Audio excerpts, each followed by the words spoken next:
Here in the United States, this past weekend, we lost a hero.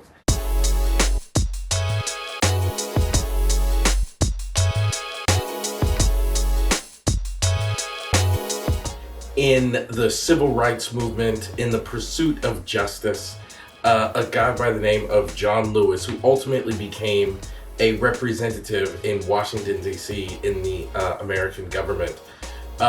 But his journey, at least in the public eye, actually started being beaten and bloodied in the 1960s during the civil rights movement, suffering vicious attacks on his way to creating epic change here in America.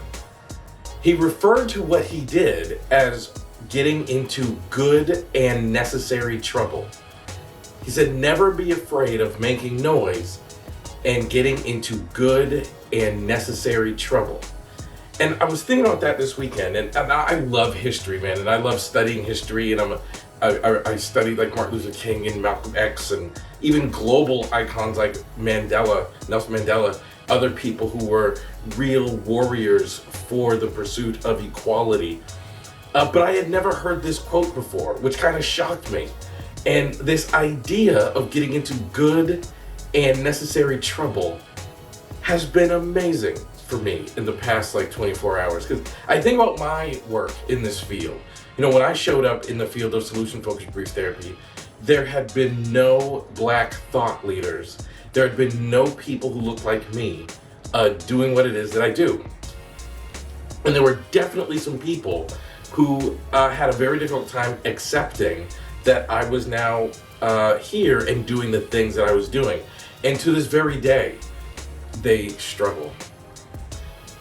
But, you know, this is not me being rebellious. This is not me being stubborn. This is not me being aggressive. It's not me being anything other than getting into good and necessary trouble.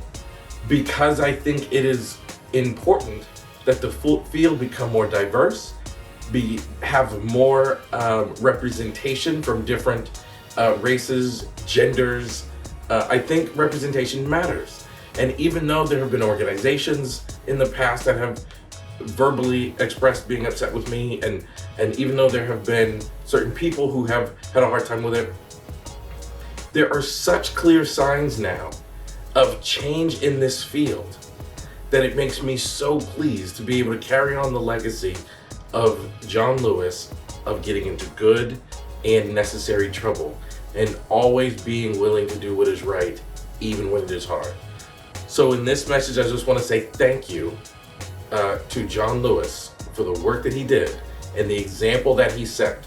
So all of us who want to pursue great things and create positive change can be prepared to get in good and necessary trouble.